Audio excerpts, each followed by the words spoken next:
नाशिकच्या येवल्यातील भारत सीड्स या खताच्या दुकानावर चोरट्यांनी डल्ला मारलाय। हा धक्कादायक प्रकार सीसीटीव्ही कॅमेऱ्यात कैद झालाय।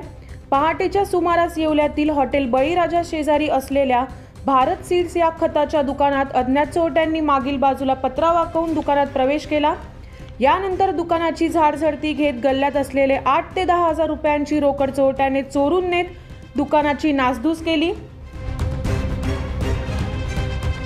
सकाळी दुकान उघडण्यासाठी गेलेला दुकानदार यांच्या लक्षात आल्यानंतर येवला शहर पोलिसांना याबाबत माहिती देण्यात आली। पोलीस प्रशासन पुढील तपास करत आहे। 9 न्यूज महाराष्ट्रासाठी प्रतिनिधी अशोक बिद्री, मनमाड।